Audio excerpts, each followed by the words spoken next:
नमस्ते सबैजनालाई ठ्याक्क शीतलले आजको ब्लगको शीर्षक चाहिँ भयो लेजी टक। आइए देखते हैं मजा आएगा। लेजी टक भन्दाखेरि चाहिँ के भने अब म सुतेपछि चाहिँ एकदमै गलेँ, सुतेकै गल्यो अनि अहिले चाहिँ अब बिस्तारै यसो आराम गर्दैछु। कैसे कैसे लोग रहते हैं। अनि अब गलिन्छ नि, सुतेर गलिन्छ, गले पछाडि अब यसो आराम गर्नु पऱ्यो भने यसरी आराम गर्दैछु। अनि अब आराम गर्दै गर्दै मनमा खयाल आयो आज एउटा लेजी टक गऱ्यो नि त भन्दा होइन, ठ्याक्क समय पनि छ, त्यही समयको अनुसार अब लेजी टक गऱ्यौँ भनेर अब मोबाइल पो भनेछु ठ्याक्कसितले आइफोन चाहिँ निकालेँ अनि अब भिडियो सुट गर्दैछु। या अब भन्दाखेरि भने यस्तो नगरेर भनिहाल्यो क्या अरे होइन। र कुरो चाहिँ के हो भन्दाखेरि नि त अब मैले चाहिँ भन्छ अब बिहान उठ, सङ्घर्ष गर, तर ओसैले भन्छ होइन सुट आराम गर। त्यही भएर अब सुतेर गले पछाडि अब उठेर फेरि आराम गर्दैछु। र यस पछाडि अब भन्दाखेरि के भन्नु भन्दाखेरि अब हातमा मोबाइल छ, ड्रिम त दिमागमा छँदैछ, अनि त्यसपछि बोडी चाहिँ अब फ्लाइट मोडमा रहन्छ। त्यसकै लागि चाहिँ मैले केही गर्न सकेको छुइनँ। अब दिमागमा ड्रिम त छ तर बोडी नै फ्लाइट मोडमा छ, अब म कसरी काम गर्ने भने त देखा आपने लापरवाही का नतीजा है।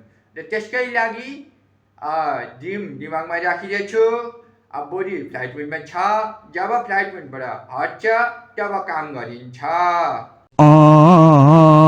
साथीहरू सुत्नु पऱ्यो फेरि चाहिँ होइन, सुतेर भन्छु म चाहिँ अब ओछ्यान चाहिँ यो साधारण कुरो होइन रहेछ। असाधारण जिनिसमा एउटा जिनिस भन्दाखेरि ओछ्यान पर्दो रहेछ। क्या बात कर रहे हैं? त्यहाँ किन भन्दाखेरि अब यो ओछ्यानले म उठ्छु भन्यो भने यसले उठ्नै दिँदैन मलाई, म नउठेको होइन, यसले मलाई उठ्न नदिएको लागि म उठ्न नसकेको। मैले मनमा चाहिँ उठ्छु भन्ने छ नि त, तर के गर्नु, कमलले छोड्दैन, ओछ्यानले छोड्दैन, म कसरी उठ्नु भन्नु त। अब बिहान अलार्म चाहिँ बज्छ अनि आरामले भन्छ उठ, अनि त्यहाँबाट माइन्डले नि भन्छ उठ, अनि कमलले भन्छ पर्खिन साथी 2 मिनट त सुट। त्यस्तै नै चलिरहेछ। अब उठ्ने त मन लाग्छ नि, के गर्ने, कमलले दिँदैन उठ्ने नै, साथी सुट भन्छ, अब साथी भनिसकेपछि त एकछिन त सुतिदिनु पऱ्यो होइन।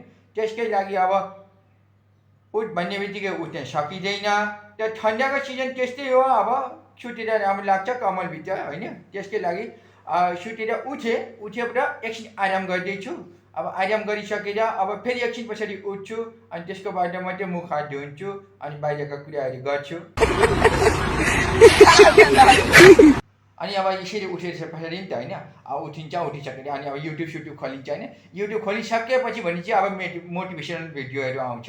अब मोटिभेसनल भिडियो आउँछ भन्दा के भन्छ भनेदेखि उठ, सङ्घर्ष गर, केही गर, मोटिभेट गर्छ।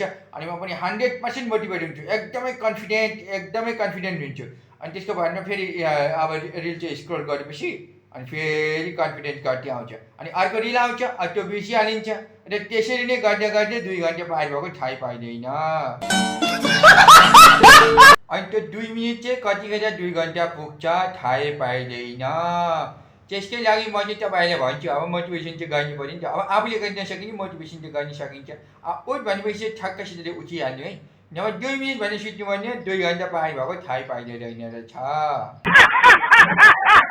अब मान्छेहरू चाहिँ भन्छन् मोबाइल चाहिँ खतरनाक जिनिस हो भन्छ। अब म चाहिँ भन्छु मोबाइल होइन, मोबाइलमा आउने रिलहरू चाहिँ खतरनाक जिनिस हो।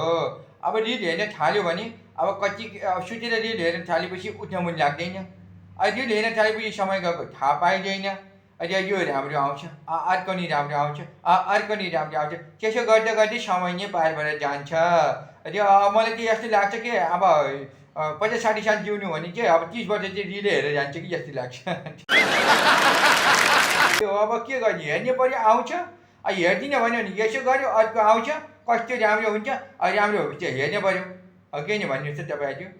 त्यही गर्दै सुत्दै उठ्दै त्यस्तै नै चलिरहेको छु, त्यसरी नै बसिरहेको छु। के हो के, म चाहिँ अब मोटिभेट त हुन्छु, फेरि के हुन्छ एकछिनमा अब अर्को रिल आइदिन्छ, त्यहाँबाट मोटिभेट फेरि हराउँछ।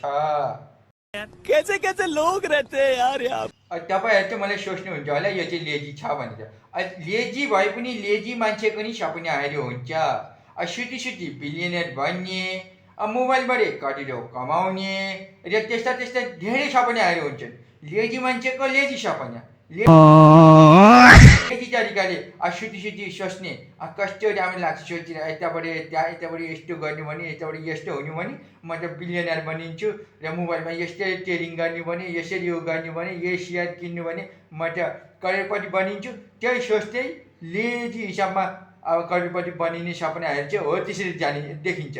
लेजी सपनाहरू भन्दाखेरि कस्तो हुन्छ भन्दाखेरि सुती खुटी बिलियनर बन्ने मोबाइलबाटै करोड कमाउने हो यस्तो सपनाहरू चाहिँ लेजी सपनामा पर्दो रहेछन्। अब यो लेजी सपना पनि देखुन्जेल चाहिँ राम्रै लाग्छ, सुती देखुन्जेल राम्रै लाग्छ।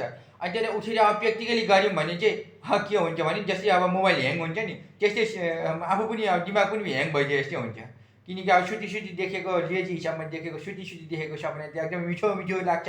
त्यसले प्र्याक्टिकली गर्ने गयो भने चाहिँ अब ह्याङ भए जस्तै हुन्छ र त्यो ह्याङ जब हुन्छ अनि फेरि म त्यो सपनै छोडिदिन्छु, त्यो बाटै जान छोडिदिन्छु। अब ह्याङ भएपछि के चलाउने भन्ने त मोबाइलै ह्याङ भएपछि चलाउन राम्रो लाग्छ लाग्दैन नि त। अनि सपनै ह्याङ भएपछि के गर्नु, त्यही भएर अनि त्यो बाटै छोडिदिन्छु, फेरि अर्को सपना देख्छु अनि फेरि त्यतापट्टि लाग्छु।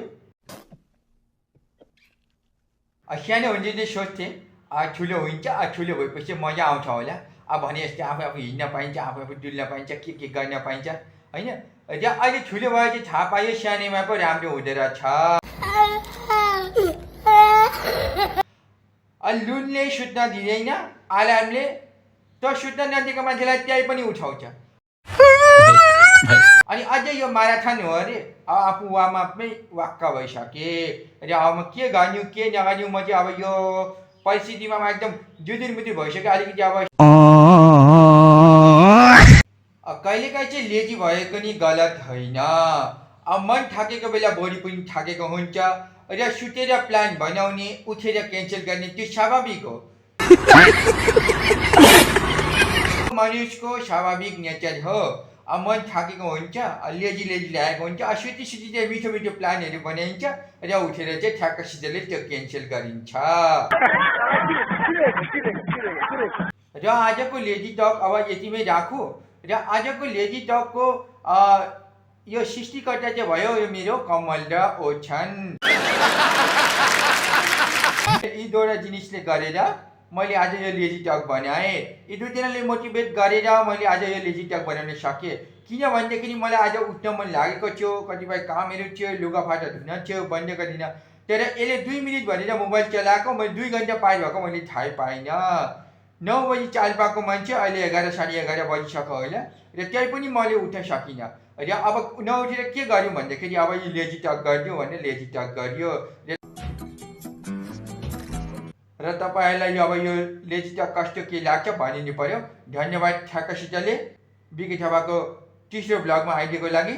र फेरि बन्द भएको बेला फेरि एउटा नयाँ एपिसोड लिएर आउनेछु। धन्यवाद।